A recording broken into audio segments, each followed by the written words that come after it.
दोस्तों आज हम इस वीडियो में जानेंगे इन्फिनिक्स स्मार्ट 7 मोबाइल सेटिंग के बारे में और कौन सा ऑप्शन को ऑन करके रखना है और कौन सा ऑप्शन को ऑन करके नहीं रखना है और इस ऑप्शन को ऑन रखने से क्या होगा। इस वीडियो में आपको सब बताऊंगा। अगर आप इस वीडियो को फुल वॉच कर रहे हो तो आप सभी सेटिंग के बारे में जान पाओगे। तो चलिए तो वीडियो को स्टार्ट करते हैं। ओपन योर सेटिंग एप्लीकेशन, फिर आपको दिखा देगा माई फोन ऑप्शन। उस ऑप्शन पे आपको क्लिक करना होगा कि इस मोबाइल में जो भी फीचर है इस ऑप्शन में सभी देखने को मिलेगा। जैसे देखिए डिवाइस का जो नेम रहेगा इन्फिनिक्स स्मार्ट 7 और इस जो मॉडल रहेगा इन्फिनिक्स X6517 और इस मोबाइल का एंड्रॉइड वर्जन रहेगा 12 रहेगा और इस मोबाइल में जो फ्रंट कैमरा देखने को मिलेगा 5 मेगापिक्सल देखने को मिलेगा और इस मोबाइल में जो रियर कैमरा देखने को मिलेगा 13 मेगापिक्सल रियर कैमरा देखने को मिलेगा, डुअल कैमरा देखने को मिलेगा और इस मोबाइल में जो रैम देखने को मिलेगा 4GB रैम देखने को मिलेगा और इस मोबाइल में जो रोम रहेगा 128GB रोम देखने को मिलेगा और इस मोबाइल में जो बैटरी देखने को मिलेगा 6000 बैटरी देखने को मिलेगा। तो चलिए ऐसे बैक चले जाते हैं। फिर आपका सिम एंड नेटवर्क सेटिंग, उस पर आपको क्लिक करना है। नीचे में देखिए आपको कॉल सेटिंग ऑप्शन दिखाई देगा, उस पर आपको क्लिक करना है। आपको दिखा देगा फ्लैश फॉर कॉल्स और उसके राइट साइड में एक ऑप्शन दिखा देगा, उसको क्लिक करके आपको ऑन करके रखना है।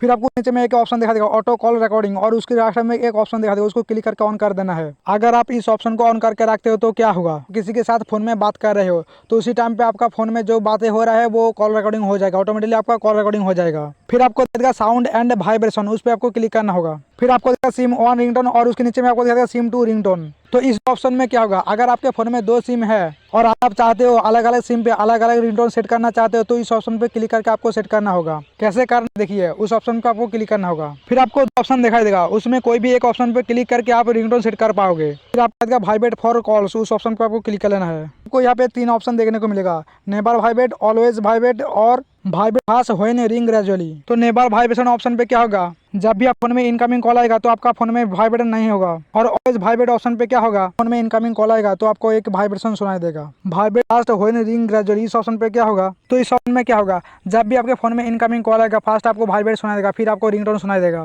फिर यहाँ से आप बैक चले जाना है। फिर आपको दिखा देगा एडवांस ऑप्शन, उस पर आपको क्लिक करना है। फिर आपको ऑप्शन दिखा देगा डायल पैड टोन, उसकी राइट साइड में एक ऑप्शन दिखा देगा। इस ऑप्शन को ऑन रखने से क्या होगा, जब भी आप डायल पैड पे जाके आप डायल करते हो तो आपको एक टोन सुनाई देगा। फिर उसके में आपको दिखाई देगा स्क्रीन लॉकिंग साउंड और उसकी राइट साइड में एक ऑप्शन दिखा देगा, उसको आपको ऑन कर देने से क्या होगा, जब भी आप फोन का स्क्रीन को लॉक करते हो या खोल लेते हो तो आपको एक टोन सुनाई देगा। फिर उसके नीचे आपको दिखा देगा चार्जिंग साउंड और उसकी राइट साइड में एक ऑप्शन दिखा देगा। अगर आप इस ऑप्शन को ऑन करके रखते हो तो क्या होगा, जब भी आप फोन को चार्जिंग पे लगाओगे तो आपको एक साउंड सुनाई देगा। फिर उस नीचे में आपको एक ऑप्शन दिखाई देगा टच साउंड ऑप्शन। अगर आप इस ऑप्शन को ऑन करके रखते हो तो क्या होगा, जब भी उनका स्क्रीन में टच करते हो तो आपको एक साउंड सुनाई देगा। तो चलिए ये बैक चले जाना है। आपको डिस्प्ले एंड ब्राइटनेस ऑप्शन पे आपको चले जाना है। फिर आपको देखा एडाप्टिव ब्राइटनेस ऑप्शन और उसके राइट साइड में एक ऑप्शन दिखा देगा, उसको क्लिक करके ऑन कर देना है। अगर आप इस ऑप्शन को ऑन करके रखते हो तो क्या होगा, जब भी आप फोन को अंदर में ले जाओगे तो आपका ऑटोमेटिकली ब्राइटनेस कम जाएगा और आप फोन को जब भी लाइट के पास ले जाओगे तो ऑटोमेटिकली आपका ब्राइटनेस बढ़ जाएगा। अगर आप इस ऑप्शन को ऑन करके रखते हो तो आपका आंखें ठीक रहेगा। फिर आपको दिखा देगा status bar network speed display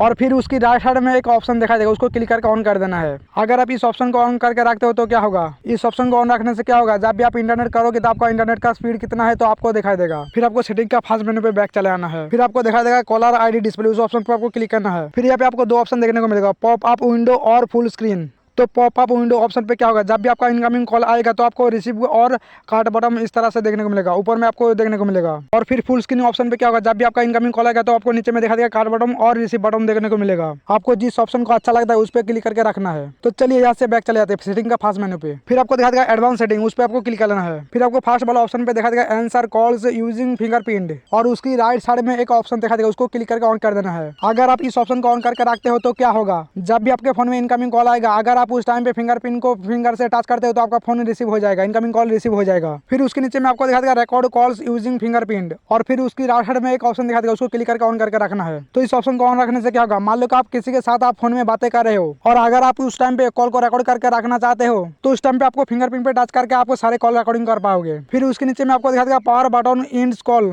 फिर उसकी राइट साइड में एक ऑप्शन दिखा देगा, उसको क्लिक करके आपको ऑन करके रखना है। तो इस ऑप्शन को ऑन रखने से क्या होगा, मान लो कि आप किसी के साथ इनकमिंग कॉल कर रहे हो, अगर आप उस टाइम पे इनकमिंग कॉल को काट करना चाहते हो सिंपली आपको पावर बटन को एक बार प्रेस करना होगा तो आपका इनकमिंग कॉल इजीली काट हो जाएगा। फिर आप ध्यान से देखिए, आपको दिखा देगा फ्लिप म्यूट ऑप्शन और उसकी राइट साइड में आपको ऑप्शन दिखा देगा, उस पर आपको क्लिक करना होगा। फिर आपको फ्लिप म्यूट ऑप्शन दिखा देगा और उसकी राइट साइड में एक ऑप्शन दिखा देगा, उसको क्लिक करके आपको ऑन करके रखना है। अगर आप इस ऑप्शन को ऑन करके रखते हो तो क्या होगा, मान लो कि आपके फोन में इनकमिंग कॉल आया है और आपके फोन में रिंगटोन बजेगा और मान लो कि आप उस टाइम पे इंपॉर्टेंट मीटिंग कर रहे हो, उस टाइम पे आपके फोन में बार बार इनकमिंग कॉल आ रहा है तो उस टाइम पे आपको क्या करना है, इस तरह से फोन को आपको फ्लिप करना है। अगर आप इस तरह से फोन को फ्लिप करते हो तो आपका इनकमिंग कॉल म्यूट म्यूट में हो जाएगा, यानी आपके फोन में जो रिंगटोन बज रहा है वो आपको सुनाई नहीं देगा। तो चलिए यहाँ से बैक चले जाते हैं। फिर उसके नीचे में आपको दिखा देगा राइज टू ईआर, फिर उसकी राइट साइड में एक ऑप्शन दिखा देगा ऑफ, उस ऑप्शन पे आपको क्लिक करना है। और फिर आपको दिखा देगा राइज टू ईआर और उसकी राइट साइड में आपको एक ऑप्शन दिखा देगा, उसको क्लिक करके आपको ऑन कर देना है। अगर आप इस ऑप्शन को ऑन करके रखते हो तो क्या होगा, मान लो कि आपके फोन में कोई भी इनकमिंग कॉल आया है और आप उस इनकमिंग कॉल को रिसीव करने के लिए आपको रिसीव बटन पे आपको टच करना होता है, उसके बाद आपका इनकमिंग कॉल रिसीव होता है। लेकिन दोस्तों अगर आप इस ऑप्शन को ऑन करके रखते हो तो क्या होगा, रिसीव बटन टच के बिना ही आप इनकमिंग कॉल को रिसीव कर पाओगे। तो कैसे होगा, जब भी आपके फोन में इनकमिंग कॉल आएगा, कान के पास फोन को ले जाओगे तो आपका इनकमिंग कॉल ऑटोमेटिकली रिसीव हो जाएगा। जब भी आपके फोन में इनकमिंग कॉल आएगा, देखिए आपको इस तरह से करना है। तो दोस्तों आपके फोन में जब भी इनकमिंग कॉल आएगा, कान के पास फोन को ले जाओगे तो आपका इनकमिंग कॉल रिसीव हो जाएगा। तो दोस्तों इस वीडियो को यहाँ पे स्टॉप कर देता हूँ क्योंकि इस वीडियो ज्यादा लॉन्ग हो जाएगा। और हाँ दोस्तों, अगर आपको इस फोन का फुल सेटिंग जानना है कमेंट कर सकते हो। और हाँ दोस्तों, अगर आपको सही सीखना है और सही जानना है please subscribe my channel. Thank you for watching.